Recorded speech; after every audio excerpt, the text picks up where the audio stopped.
Welcome to this week's Video Confidence Connect with me, your host, Zoe, the Video Confidence Coach, smashing your marketing mayhem with killer video strategies.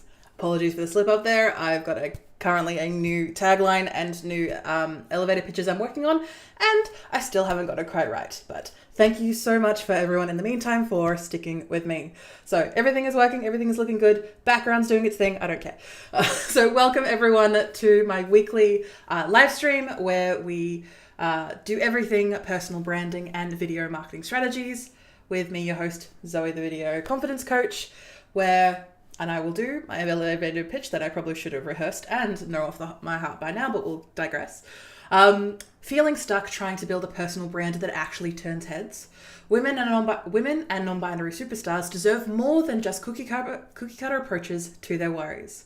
The Video Confidence Coach untangles your marketing mayhem, helping you own the camera, craft killer video strategies, and connect with your audience like never before. You will leave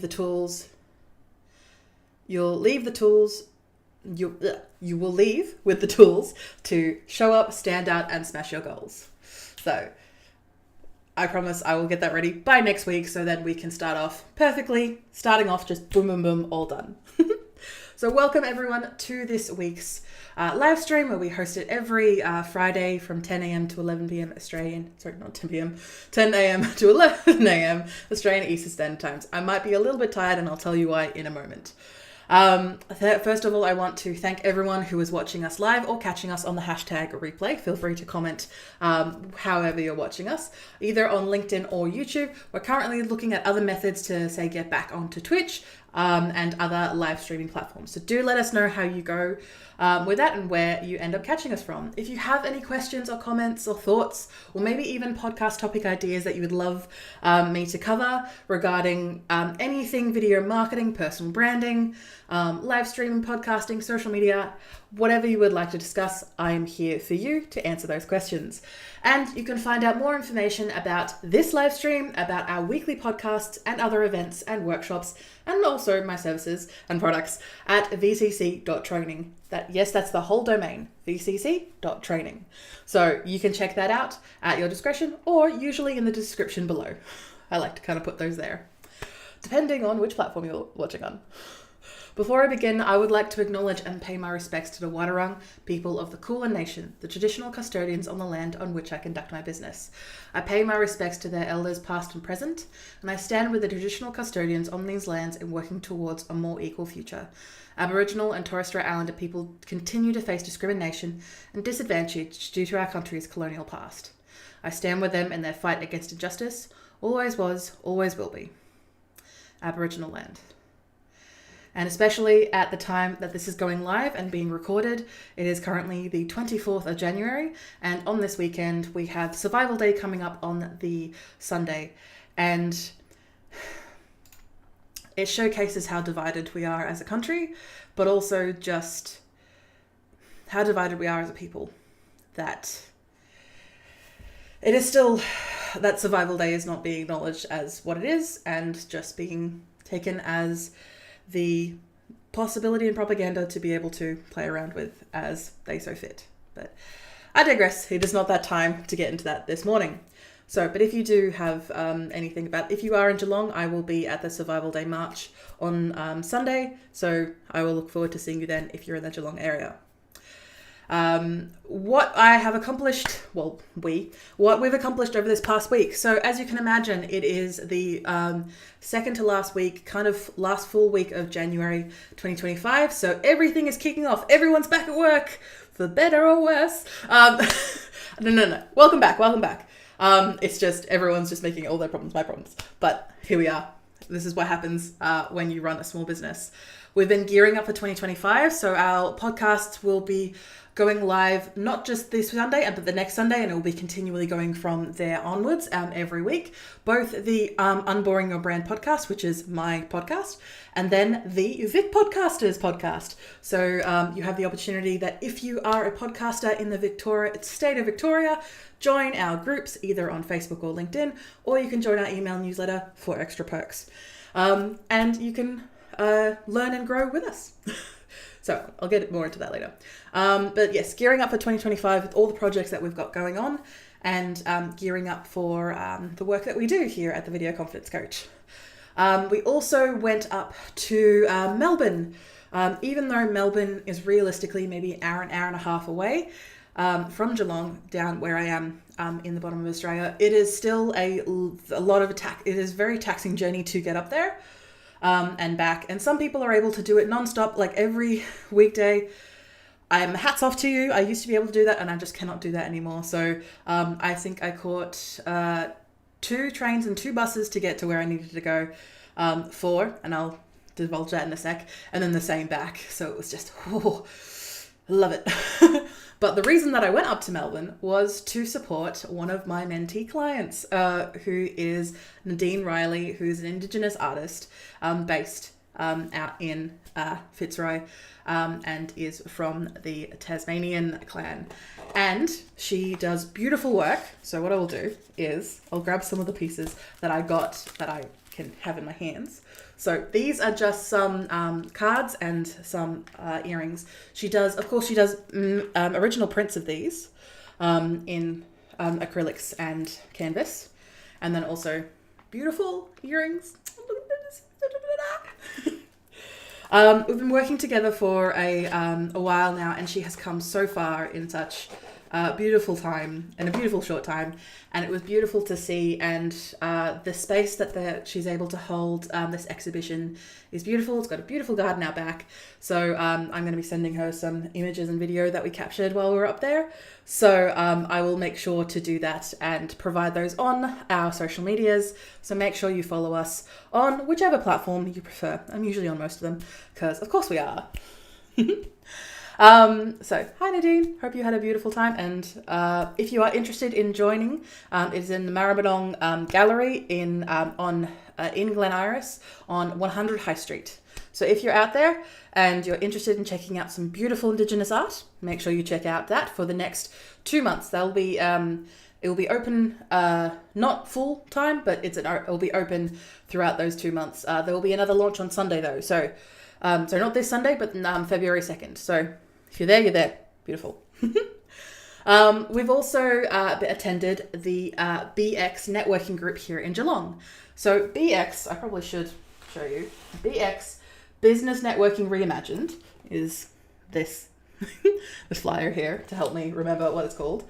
So it was beautiful to meet everyone in the leadership team and meet everyone who was there from the Geelong group. It was beautiful to meet everyone and get a sense of what BX can offer the Geelong region and also offer the international stage. So I look forward to seeing you more in the future. And thank you so much for having me there for networking. And of course, as we usually do, I am part of a networking group called One Roof, which is a business women's networking group, which is based all throughout Australia. And of course, we've got our Geelong event coming up soon. We'll find out. But I would also like to introduce myself to anyone who I've met through One Roof who is checking me out. Hi. And definitely as we get started into this year, I will be a lot more involved in the online events, as well as other opportunities to network and reach out to fellow One Roof members. So, hi. And as we finish off what we accomplished this week, we don't have anything currently in the pipeline that is concrete, as in any workshops or anything that is available for you to book. Of course, we have our services. Yes, go to the right screen, Zoe. I do have all of these available. I have all my products available on my website, as you can see here. We will be updating a few things as we go. Usually, as when it comes to website management, you always have to update things, but we will have some nice streamlined products for you for available. So if you're worried about marketing strategies, or if you're just completely overwhelmed on where to start, check out our website. And of course, we will have everything else everywhere else following that. And back to it, of course, we will be focusing on providing people. So our focus for this quarter, not necessarily that we're pushing everything else to the side. This just allows me to be able to pinpoint what I'm doing. I'm making sure to showcase and offer my Glow and Grow branding session, which is an hour with me. And of course, being able to fix or come to a very clear step-by-step solution on any of your branding or marketing issues. So make sure you take advantage of that before I put the price up. And as I mentioned before, Vic Podcasters, the group that I have rebranded from Geelong Podcasters as of last year. I'll probably stop mentioning the rebrand as of this week. So we're Vic Podcasters, here we are, making sure that you stay up to date with any news, grants, or any updates regarding podcasting and the state of Victoria. So make sure you check out our weekly podcast, which will not start next week, but the week after that on Sunday, February 2nd. And that's when all that will begin to start again. So that will be a beautiful time to start. So I want to say, before we officially kick off into our community questions, so on the Video Confidence Connect, we usually take the opportunity to do one or two things. We either record a podcast episode, or record a couple of podcast episodes. So the Unboring Your Brand podcast episode, I take this as an opportunity to both answer people's questions as they come into the comments, while also being able to record the podcast that I can then release later on a Sunday in both a video and audio format. But today, and what I have started as of this year, is answering community questions. So these are questions that I have been asked at my networking events, or in emails, or in texts, or in DMs, that require a more of a nuanced answer. I can't just I can point you in a direction, but say, for example, I haven't created that content yet, which is what I'm working on, or I just, there's nothing that is very concrete for their specific use case or scenario. So what I want to do is take this opportunity so I've got 4 questions in front of me that I may or may not be able to do and complete in this hour. Who knows? I like to yap.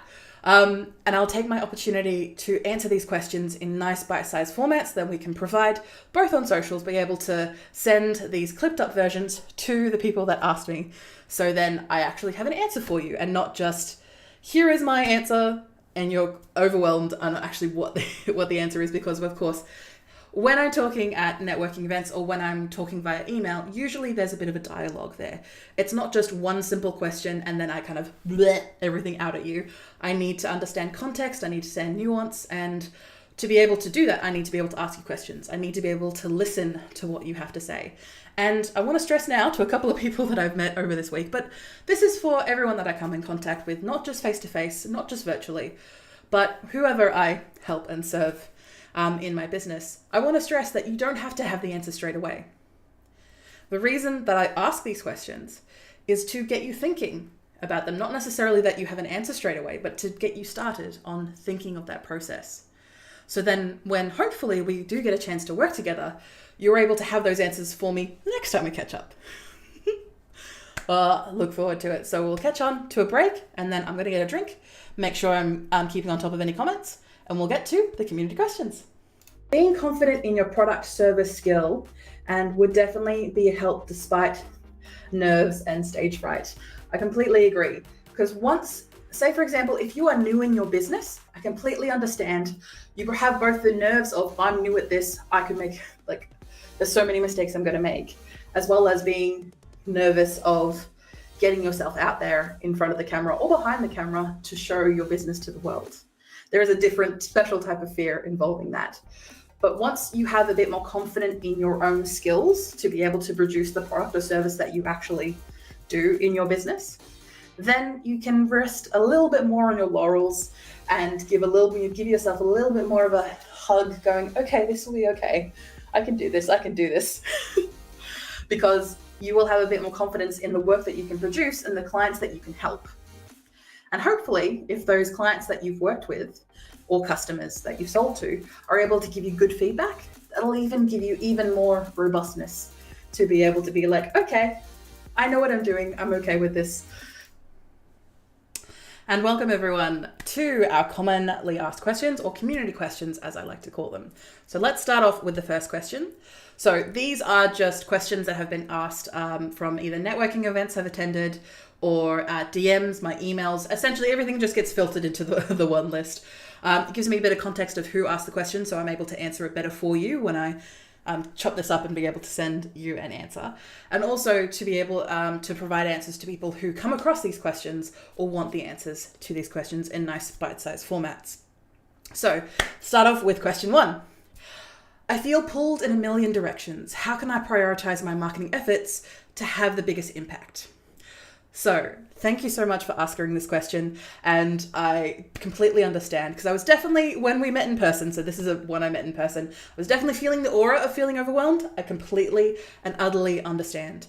When it comes to marketing your business, if that is not what you do, if you are not a marketer, now of course you're talking to someone who does marketing for a living, who does it for other clients. But as soon as I'm doing it myself, it becomes overwhelming because it is my brand on the line. It is my face on the line. And I understand being pulled in so many different directions because there is so much opportunity and so much, but let's bring it back and focus not necessarily what marketing efforts you can do, but focusing on being able to narrow down your scope to be able to make those marketing decisions. And you see where I'm going there? And for those who have watched my content before, you will definitely know my answer is to prioritize your marketing efforts and what is the right decision for you and your business is to pull back to your customer, to your the type of people that you serve, the person that you serve, and what do they want to see. Now, of course, you can definitely go against the grain and stand out very much like I do in the sense, not necessarily that you have to be exactly like me, I want to stress, but I wear bright colors because they complement my skin tone when I'm not pale as hell. But they also allow people to notice me in a room of networking individuals. I have been repeatedly, I go into a space, be it a virtual or an in-person space, and people see me and they immediately go, oh, it's Zoe. Not realizing that I had met them before, or we'd interacted before, or that we had even worked before, because my personal brand and my confidence exudes out. And that is the intention, and that is the point. So in your situation, to be able to prioritize your marketing efforts, you need to know who you're prioritizing them for. Now, of course, it is your business. You are the one doing the work. But at the end of the day, it is also, they are the ones who are paying you the money. They are the ones who are becoming raving fans. These are the people who are going to be putting in that legwork to refer you to other business owners, other people like them, because they know people like them, and they are going to refer you if you do the right, if you take the right steps. Now, of course, I'm being very generalized here because a lot of the people that I work with are very unique. And I'm not saying unique snowflakes. I'm saying unique in the sense of who you target is very direct, is very consistent with who you are targeting. So that in turn changes what your marketing efforts are doing. And the priority that I like to give people is knowing your customer, knowing quite clearly what they actually want out of you and what you can do to serve. And then from there, being able to see how that fits into your schedule, your energy levels, and what it ultimately you want to get out of it. So say, for example, a good example of this is a clientele, so a client that I have who is someone who focuses primarily on women experiencing DV. And DV, I'm not going to get too much into that because unfortunately that can get penalized by the platforms. So she focuses on working with people who've experienced DV. And in that work that she does, yes, the people that pay her may not necessarily be the people that she's ultimately helping. So when it comes to her marketing efforts, she can feel very overwhelmed because it's like, well, then who am I talking to, Zoe? It's like, okay, well, let's think about it. The person who is ultimately making the decision is not the person that you should be marketing to. But in those instances of being able to advocate, most people in a DV situation are not in a position where they're able to advocate for themselves in an effective way. That would mean that they ultimately choose to work with you. So in those situations, you would put your focus on those decision makers. Those decision makers are your customer demographic. They may not be who ultimately serve, but they are the people who are making those decisions to hire you, hire your team, choose you to work with. So with that knowledge in mind, so we know exactly the types of people who make the decisions. We know the types of people who ultimately choose for her to do the work that she needs to do and advocate the way that she does. So with her messaging and knowledge, she speaks with the authority of someone who has experienced it and also experienced how bad the lack of support can be and how her entire life changed when she found that support. So she is both working and communicating with the people that she's ultimately serving. But everything that she is saying, all her messages are resonating with those decision makers, are resonating with those people who are ultimately going to choose her over another opportunity or another provider of that service. Not necessarily that they're a competitor, but because, again, they're trying to fill a need. So you as the person who is making this decision, this then works as well, not just with your business decisions, but with your marketing efforts too. So now you know the type of person that you want to talk to, you know why you're talking to them because you already have your motivations as to why you're doing the work that you do. And you've got a pretty clear process in mind of like, okay, you talk to us, you sign the dotted line, we help who we need to help. Bing, bang, boom. So when it comes to your marketing efforts, using that same logic of, okay, I know who I'm talking to, I know exactly who I help, but pulling it back to the person who's ultimately making that decision. When it comes to your marketing efforts, you then dictate, okay, what does this person do? When it comes to marketing, you need to be seen. You need to be liked, you need to be known, you need to be trusted. So in that, what can you do? Are they the type of person to read their emails? I'm going to tell you now, probably not. So in that situation, how more likely are you going to be seen? Does it make sense to run workshops within these institutions who are ultimately making that decision? Possibly. You get to see them there, you get to do follow-up emails, and you get to see them face-to-face to then make that, get them to remember your face, remember what you do and how you serve people for them to make the decision.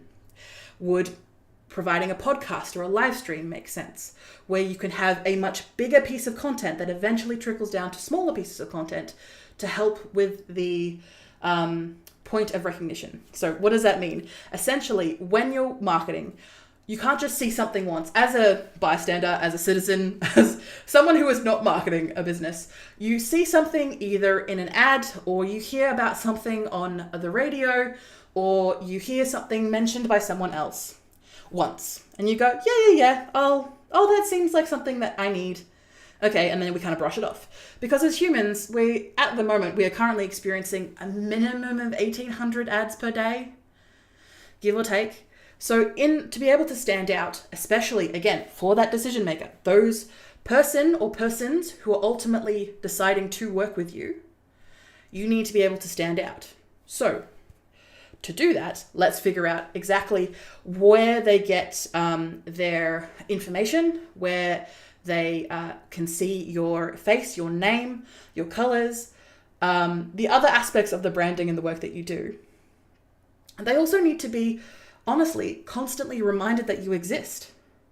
Because for a lot of people, and especially back to the example that I had before, a lot of people don't realize they need this fixed or this contingency plan until they desperately need it. And in those moments that they desperately need it, where do they go? For a lot of people, for a lot of the decision makers for this particular client, they usually either go to either a list that they created like 2 or 3 years ago of pre-approved people, pre-approved companies and organizations, and they kind of choose one at random and just go with it. Which, as you can imagine, during a time of stress, is not great. And sometimes these companies don't exist anymore, and it's a whole schmozzle. And of course, as the federal funding has kicked in, there has been some ways to streamline that, but of course, it's not perfect. I have my own gripes with it.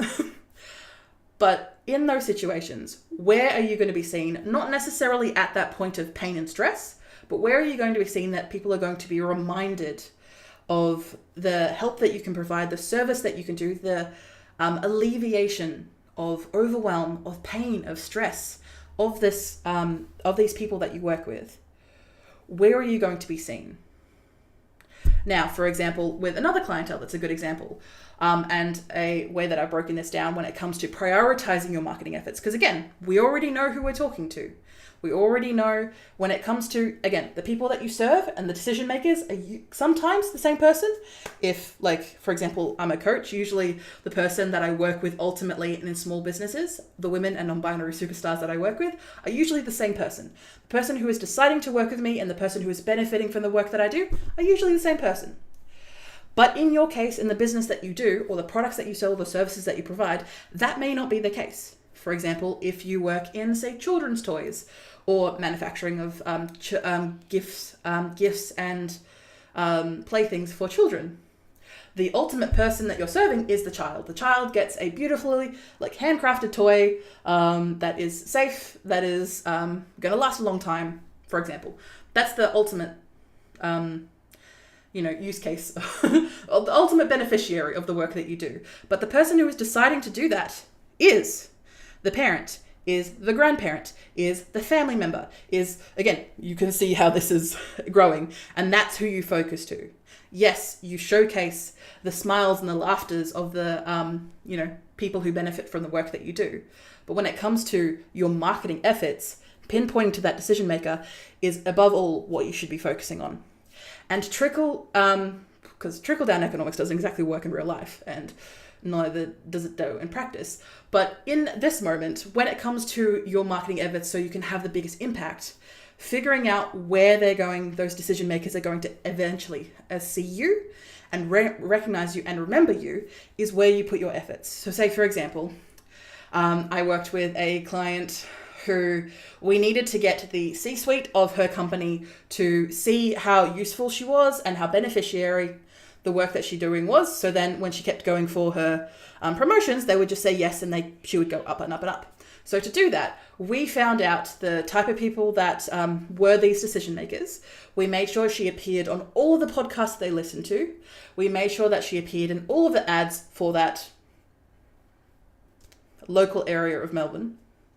And that her face, her name, and what she is able to do with the company is constantly reminded or possibly drilled into these people why she should go to that next level within the company, or realistically the next 2 or 3 levels up.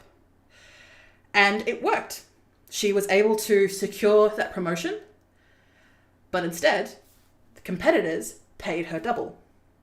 So she technically was poached, which is good and bad depending, but when it comes to working in a corporate system, you go where the money is. You go with whoever is providing that, willingness to be like, we need you. The work that you do is great. Here is some money. And that's what you need. So it was beautiful to be able to see that in practice. And the way that we did that was we had a very short run, but we were very targeted on who exactly we were talking to. So in that moment, we were able to get her on at least, I think it was something like 12 podcasts within a 3-month span, which is a lot, I must stress. But in that moment, we were able to get her seen, her face, her name, and the fact that she worked for this company that they are in the corporate suite of. Ooh. Oh, we already have this person on staff? Awesome. Again, promoting the work that she would do.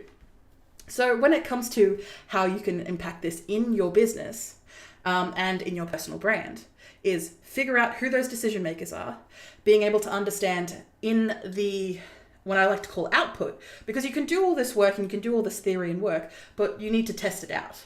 And when you test it out, testing it out in ways that they are going to see you, they're going to hear you, they're going to remember you. So to do that, yes, you can do that. Some people go straight to advertising, which I usually don't recommend, because if that's your first and only foray into consistency, it's gonna backfire a bit, because when people go to research you, there's not a website to back you up. There's not blog posts. There's not podcast episodes. There's nothing to really back you up as an authority figure, especially with the people that I work with who are superstars, who are trying to shine a light on whatever their area of focus is. And to do that, you need to show consistency and proof that you are just not a guru or a hack who's going to move on to the next thing after AI once that husk is dribbled, once that husk is completely evaporated.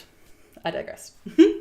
So for the biggest impact, and also what I'm saying that in that moment, when it comes to those places where, yes, say for example, the people who are making the decision to hire you are maybe definitely on LinkedIn, and you end up going there and you end up doing a lot of work on LinkedIn, and say for example, it's not producing the impact that you would want it to, that's where the metrics comes in. That's where testing and refining comes in. And in those moments where, say for example, it's been 3 months and you're like, I haven't gotten 100 clients yet, then in those moments, we can look back on the metrics, see what has worked and what hasn't worked. And if we need to, pivot to a completely different person, completely different decision maker, completely different platform, whatever is needed at the time, because marketing is an art more than a science. Yes, there is a lot of numbers, but marketing is ultimately the art of it. And I say that as an artiste. But also, marketing is hella annoying. So hopefully I've answered your question, and I will definitely be editing this down, because that was, this is what happens when I don't have notes in front of me to refer to and keep me on track. So I apologize, Lucy, if you were just kind of overwhelmed by that answer. I will definitely pull in my reins next time. I apologize. All right, I'll do this next question. I'll try it to be nice and quick for you, so then we can move on to the other questions, because I need to remember to keep this short, Zoe. Okay, so the question I have is, what is the best way to stay consistent with my marketing when I'm juggling so many other responsibilities? So as someone who is a small business owner or a personal brand builder, you are usually doing this either by yourself or maybe with an assistant, or if you've been doing this for long enough, have a small enough team. And when it comes to being consistent with your marketing, it is what I like to say, it always comes back to the BFM, bare effing minimum. What is your bare effing minimum when it comes to consistency? Staying consistent. And for some people, staying consistent is posting 2 times a week on social media. Is sending an email newsletter once a fortnight. Is putting a blog post up once a month. Is usually it goes straight to the outputs, what I like to say. And that's not necessarily a bad thing. I don't want to stress. When it comes to people actually seeing the work that you do, they need to have it in a form that they can digest, they can understand, and they can ultimately see the benefit of what you do. And especially when it comes to consistency, you're showing the work that you do, the knowledge that you have, the authority that you have in the industry over a long span of time. And to do that, you need to keep doing it. And that's where the consistency comes in. So for a lot of people that I work with, their BFM, their bare effing minimum, as I like to say, is usually set incredibly high. Why? Well, because they've seen what other people can do. They've seen what other people who are maybe role models they aspire to, or other people who are in the same area or parallel trajectory as they are, and they see what they've been able to do and they go, okay, I need to post 5 times a day. I need to have different content on different platforms. I need to make sure that I email at least 3 times a day. Like all of these numbers that are being thrown out, I sit there and just I let them talk, because I want to understand what their BFMs are. And then we actually talk about what it takes to achieve that and what it takes to actually produce that. It is a lot of work. It is a lot of effort. And that is coming from someone who does it for a living. It is a lot of effort and work for ultimately something that, yes, can be tracked with engagement, eyeballs, insights, analytics. They can give you a lot of numbers. Sometimes it's very hard to decipher what those numbers actually mean. But when it comes to money through the door, leads, people who are actually going to pay you money for your service or product, that's when it kind of gets a bit murky. That's when it kind of gets a bit weird. Because a lot of people that I work with have a tendency of, again, setting that BFM way too high and then thinking about the outputs as opposed to, okay, let's scale back. Let's think about, again, who we are talking about, why we are talking to them, have a really clear idea of the activities that they're doing during a day, why they even should give a crap about you and your solution. Because, for example, with a lot of the people that I work with, there is a tendency of, oh, it's good to know about that, but I won't worry about that just yet. Or maybe your life is a complete mess, but you have no interest in getting it sorted or finding any way to fix yourself because you don't know what you don't know. You don't know that there is a way to help sort out your life. You don't know there's a way, for example, when it comes to marketing, people don't know that there is the video confidence coach that can help them streamline this marketing side of their business and make it less overwhelming. Maybe because maybe they don't have the time, maybe they don't have the money, or maybe it's just a case that seeking someone's help outside of where they are now, they would have to admit that they're doing something wrong. And that is okay. Admitting that you're not doing it perfectly or you're not doing it right is the biggest kick in the guts. I completely empathize and understand where you're coming from. But if it's not working now, what makes you think this same effort and time and trajectory is going to make it work in the future? And I do mean that with all sincerity. So that's why, for example, with my business, I sought a business coach. I regularly check in with people and business mentors. I sought these people out because I wanted to make this work for me. I need this to make this work for me because I'm not going to be hired in the normal employee way. So I'm not going to become a straight employee is what I mean to say. So in those moments, I need to make this work for me. So to do that, I need to find ways of staying consistent and reaching that threshold to a way that it can stay consistent. So say, for example, with clients that I've worked with, for example, one client that I'm working with now who is a coach, they initially came to me with a lot of the numbers that I just chucked at you. They saw these other coaches who are honestly 5 years ahead, trust fund babies who have a lot of money and a lot of time, a lot of capital, and essentially an entire marketing team behind them to pump out this type of work and content. They are a small, independent coach working out in regional New South Wales. The work that they do is important, it is valuable. They do not have time to spend their entire lives marketing. So to do that, the way that we were able to juggle their responsibilities and keep consistent was lowering that BFM, lowering that bare effing minimum to what is going to make sure that they are seen, that they are known, liked, and trusted in the space that they want to be in without burning themselves out. We created at least 6 months worth of, we created at least 3 months worth of content.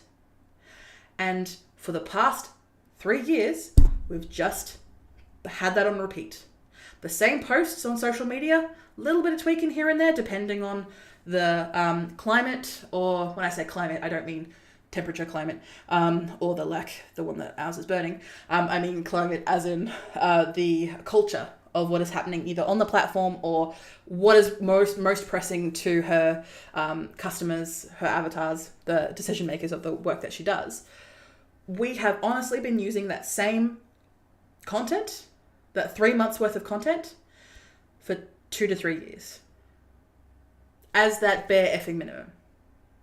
As just that thing that is that, that 2 posts a week. She continues to post above and beyond that on, say, for example, social media. She takes that opportunity to rework older content so she can repurpose. Do not be afraid of repurposing. I want to stress that. Do not be afraid of repurposing content, because not everyone has seen it and not everyone will see it. So for her to be able to stay consistent, she creates that minimum for herself that she can comfortably cover and change. And then using that time that she would have spent stressing and making sure that she was everywhere at once, she has templates that she can change and update. She has a library of content that, yes, we invested a fair bit of money at the start, but she uses that same piece of content over and over again on her website, on her emails, on her, I think she did a billboard recently, on stuff that we've done in the past. And that's why I recommend for a lot of my personal branding clients to have photo shoots at least once or every 2 years to make sure that you can use that content throughout the next year or two as a way of, again, getting your face and name and your brilliance in front of the people that need to see it. So when you're juggling other responsibilities in your business, having that ability to stay consistent, to be able to lower that threshold for yourself to something that is, I want to say, less than manageable. I don't want anything that's just barely manageable. I want it to be less than manageable for you. And say, for example, if it is something like you only post once a week, awesome. That's better than nothing. And for myself, for example, when it comes to my social media, I'm very stop-start because I have a love-hate relationship with social media. I am very consistent with my website. I'm very consistent with my email list. I am very consistent with other aspects of my marketing that I put a lot more stake in than my social media, which is usually very low on the list. Why? Because it's way below my minimum threshold of BFMing. So when it comes to the work that you do and staying consistent, being able to reduce that workload to an hour a week, 2 hours a week, giving yourself templates to work off. And even though they may not be the prettiest, they may not be the coolest, they may not look completely in date, the point is that you're there. The point is that you're serving your customers. The point is that you're standing in front of them, giving them the answers that they need, and being able to serve them long term and not just in that brief moment of 30 seconds on a TikTok video. You are there to help them and to serve them. So to do that, you should spend your time doing that and not just marketing yourself. Marketing is something that is supposed to help you bring in new customers and remind older customers of the experience they had with you so that they can do the word of mouth, which is the best type of marketing, to help promote you and the work that you do. Because you've done a really good job so far and you will continue to do that more. So you need to make sure that you show people that. Yeah? That was a terrible week. Cherry says, I'm not a camera person, I like voiceovers, and that's all right. And that's okay too. You've still got your energy, and your voice is still a personality of you. And when people are calling you, are messaging you, are reaching out to you to work with you, they're going to hear your voice. So a voiceover is usually okay for most instances, especially, for example, like Cherry, who works in graphic design, where most of her services of graphic design, which is the output, usually speaks for itself most of the time.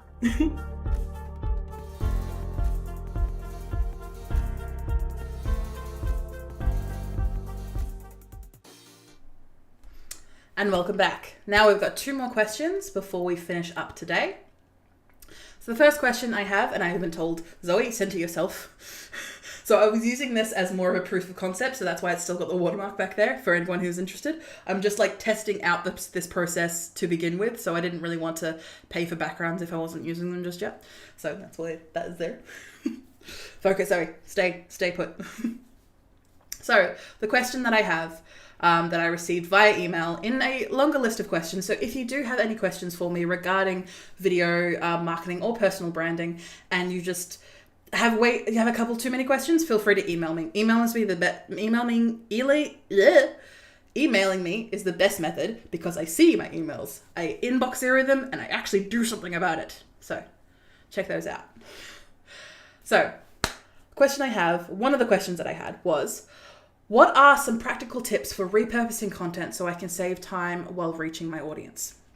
So as I mentioned in previous questions that I answered here, when it comes to repurposing content, it is easy enough to do with these rules in mind.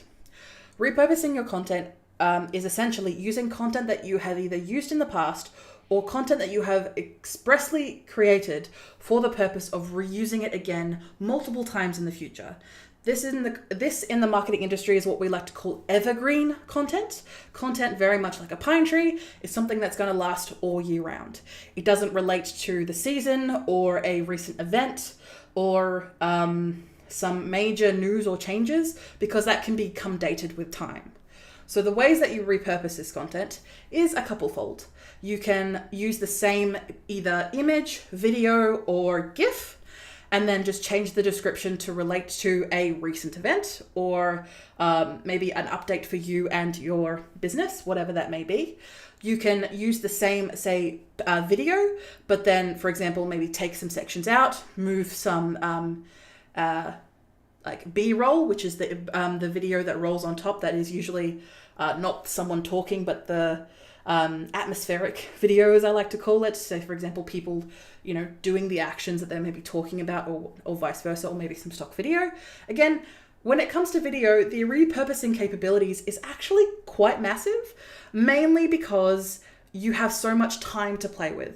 You can move people's talking or some sentences around within a 30-second video, within a 10-second video, as long, and I want to stress this, not just for your repurposing content, but for any content that you do, the first 3 seconds need to be engaging. They need to be using what is known as a hook, essentially something to grab people's attention and bring them in. Not necessarily, you don't have to go full YouTuber Mr. Beast mode in this, I'm not saying that. But for example, especially what I like to call the millennial pause, is when people set up a camera and they click the button and then they start talking. When you can cut out their first 3 seconds of that and go straight into, here we are, this is what we're talking about, for example. And being able to make sure that if you're not there to watch if you're not going to sit down and watch the content, there's a good chance that your audience isn't going to either. So when it comes to repurposing, making sure that shorter, sharper is better.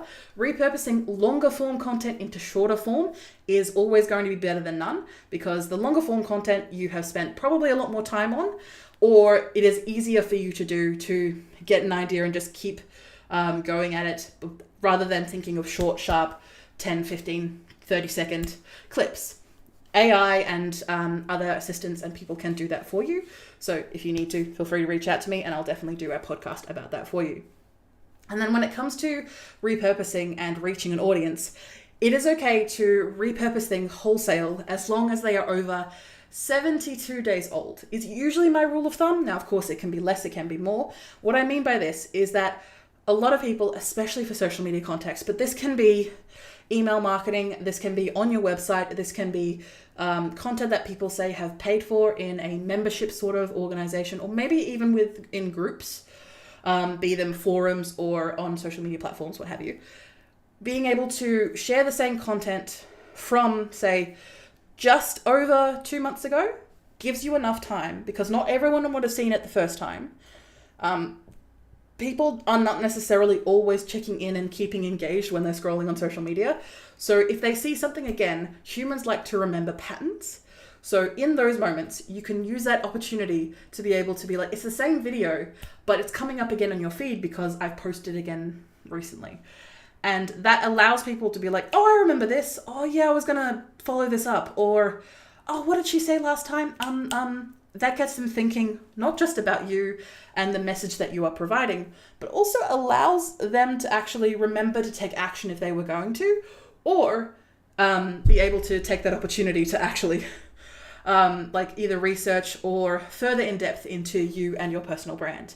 And of course, I do have a little bit of backlash regarding that. Some people feel like, oh, if people are going to see the same thing over again, they're going to think that I'm old, that I'm stale, that I'm just using older content. The royal family uses repurposed content. Every single social media platform in the world has repurposed content, because it is easier to use something that you've already created than trying to create something afresh. And that is okay, especially when you are a sole trader, when you are a solo business owner trying to grow your personal brand while either working a 9-to-5, or maybe you're trying to build your personal brand while running your small business.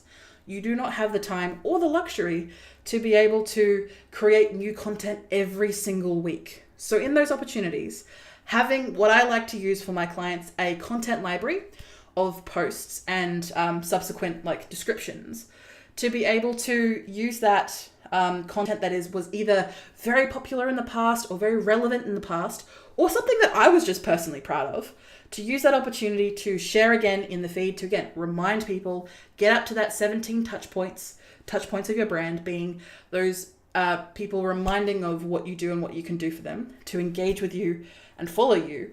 You can do that by repurposing all the content. And in those moments would say, for example, maybe a video was talking about a recent event for when that happened.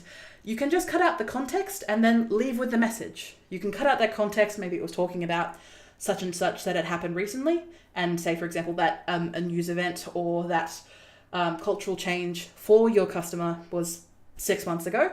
You can cut out the context, but leave the message that allowed people to get engaged and keep engaging with you in your content, because you are just one person. You don't have the marketing team of Coca-Cola. Coca-Cola doesn't have the marketing team of Coca-Cola. So for those opportunities, especially for messages that really resonate with the people that you want to serve and you want to help, being able to stand there and repeat it a couple of times, use it to your advantage. And in some cases, use it for years on end. Because if people are going to have a problem with you repurposing content, then that means they've been paying attention to you so heavily that they're able to notice when you reuse content again. Maybe reach out to them in a DM or an email, or maybe even a phone call if you're inclined, and ask them, what can I do to improve? What can I do to change? Seek some feedback. Or if you're a bit too afraid to do so, just keep them in your notice or in the mind's eye of your business. Because maybe this someone who is maybe complaining that you're reusing content may not necessarily be a fan of yours or someone who is going to work with you, but there's a good chance that they do. Or they may remember the work that you do and mention that in a family or friend conversation. I'm just saying, marketing is marketing, no matter how it is, and PR is PR, no matter how bad it is. And we've got 5 more minutes before the end of today's session. So let's take this opportunity to answer this last question that I received via DM a week ago. I apologize for the delay. I promise I'm good. And I want to stress, I did answer this question when it came in. I'm just doing a longer version of it to be able to help you out. So the question that we had was, if I could only focus on 1 or 2 marketing activities each week, what would they be? So something as simple as that. You are incredibly overwhelmed when it comes to marketing, and the activities that you would do are usually revolving something around, posting on, social media can be considered an activity. There's a lot of small actions within that activity, but for people, they usually just want a quick fix. And usually, and I hate to say this does involve thinking a lot more about your customer and a lot more about where they like to spend their time online or where they like to spend their time in person. And the activities that you do, and you repeatedly do, is where you spend that time. So say, for example, if you have a email marketing list, and a lot of the people that you are getting leads from, so these are people who know, like, and trust you and eventually pay you money, you're getting a lot of that interest and those people who are actually eventually paying you through that email list. That is one of your activities. That is where you are guaranteed to get leads over time. Of course, metrics vary, but you can use that opportunity because, yes, I've gotten consistent leads from this type of activity to send a email newsletter, an well-crafted email newsletter that relates to my customers' needs, wants, and what I provide the solution to. So you do that by email marketing once a week. That is one of your activities. And to enable that, and so extrapolate that a little bit more, say, for example, you don't have an email list. Highly recommend you have an email list, by the way. In those moments that maybe you don't have an email list, where do you get the most traction? And I'm using the money symbol here, that using your fingers together to mean money. And when I say traction, I'm not talking about where you have the most followers or subscribers or the most eyeballs, because to be honest, as things are ramping up regarding AI, and when it comes to social media and the interesting direction that's going in, followers and subscribers don't really mean as much anymore when it comes to numbers and actually getting leads, getting the sale wherever you need to go. So when it comes to where to focus your activities, something that is easy enough for you to do repeatedly and easily and simply on a weekly basis that can lead to the best return on investment. So say, for example, the weekly activities that I do is email newsletter, because all these people have signed up to me on purpose, and I get most of my lead returns because I'm reminding people that, hey, we caught up a year ago, 2 years ago, what have you. Hey, I actually need your services now. Sorry, your email came at a great time for me. I have heard that verbatim so many times. So that's where I spend my energy and time, because that's where I've gotten the most leads from. And then the second marketing activity that I do each week is this live stream. This live stream I use as an opportunity to distill parts of these sections into podcasts, into social media platforms, into answers that I give my clients. So I take this opportunity to, my apologies. I take this opportunity to put on makeup, to put on my lights, to set up the background that is not playing nice, to put all these things into effect so I can record for an hour or two, get at all the answers and provide the value that I need for the shortest amount of time. And then from there, hand it over to AI, hand it over to Eddie, my editor, hand it over to wherever it needs to go to delegate the other marketing activities. And then the machine gets going. The machine gets started because there's something there. I've already done the pre-work of figuring out who I want to talk to, why I'm talking to them, and all the other work that comes into both scripting, which I am great at. No, mainly dot points at this point. But I can take that opportunity to do all that pre-work so that I'm here with you today, every single week, taking this opportunity to make this happen every week. And even if I don't use the content for, say, 3-6 months, the content is still useful and very beneficial to my brand because it helps people see me, helps people remember me, helps people trust my authority in the space and my knowledge. I may not feel or have that trust with me wholeheartedly, but the fact is my clients trust me. My potential clients trust me. People who want to hire me are usually waiting for something to spur them on, which is not always in my control. But I need to know that I am going to be in that phone book that I'm going to be on that speed dial, or I'm going to be in their DMs for whenever they need me and whenever I can serve them. And to do that, you need to make it a habit. You need to make it a consistent habit, that it is an activity that you both enjoy doing, but also can see yourself doing long term. I enjoy standing in front of this camera, yapping. I enjoy taking this opportunity to record videos to you and to help you and serve you. If you like writing, definitely go with an email newsletter. If you enjoy talking, pursuing a podcast. If you don't like doing any of those things, I would implore you to figure out, how do you communicate with your friends? How do you communicate with your family members? And if you don't do any of that, I congratulate you on not doing the things, on not doing a lot of things. I congratulate you for, I hope you have a whole bunch of peace, like a whole bunch of relaxation. Nothing stresses you out because you don't communicate, you don't form community, you don't seek out news, you don't seek out information. I heavily implore you, congratulations. But in those moments of not being able to create, not being able to communicate with others, I want to ask what you're missing. Being able to create is human, and to have that opportunity to do something that you both enjoy while also building your personal brand and building your business is marrying the two things to make it a consistent practice for you. So when it comes to your marketing activities that you're doing each week, each month, what is something that you can enjoy doing, that you don't get tired of, that you won't get bored of, that you won't get angry and flip a table over? What is something that you can do really consistently? And then from there, make it a habit. Make it consistent. It may not have a whole lot of traction within the first week or two, or maybe even months that you're doing it, because there's nothing to back up what you're doing. But 6 months in, I'm going to tell you now, it's definitely going to turn heads. It's going to keep people's interest. And when people research you and find out more about your personal brand and your business and what you can do for them, they're going to be on board.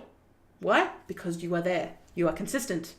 And you're showing up and showing off in a good way. Thank you for joining us. Let's go to the closing. When I work with clients, my goal is to get them to their desired outcome. Yes, if I need to be a little bit harsh and a little bit mean, which is probably me just messaging them and just being like, hi, you said we were going to do this. Let's do this. Like, that's my mean face. But when it comes to helping people achieve what they need to achieve, that's what I'm here for. That's what you've hired me for, to get to where you need to go, to use the expertise, and hopefully to use the knowledge that you have as an expert in your field. Because ultimately, if you are running a small business, if you are working with clients and helping them achieve what they want to achieve, you are an expert. You don't need a degree for that. You don't need some fancy piece of paper. If you are helping people and you're doing it right, you're an expert. If you're constantly growing and evolving your education on your particular subject, you're an expert. If you're growing your knowledge and can admit, more importantly, you can admit when you're wrong about something, you're an expert. You're a thought leader in your space.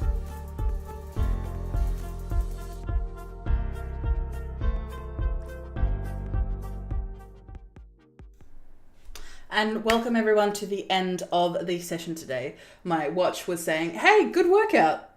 That was not a workout, but thank you everyone for sticking with us during this live stream.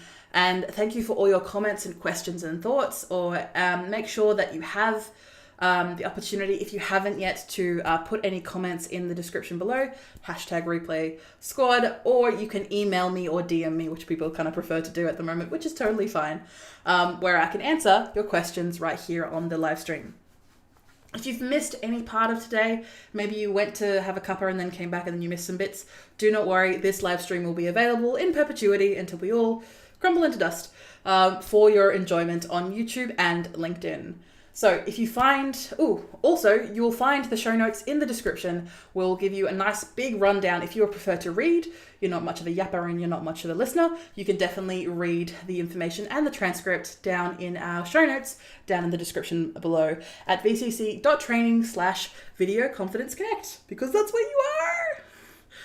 Smashing your marketing mayhem with killer video strategies. The video confidence coach, that's me, emboldens women and non-binary superstars with killer video marketing strategies, empowering them to show up, stand out, and smash their goals.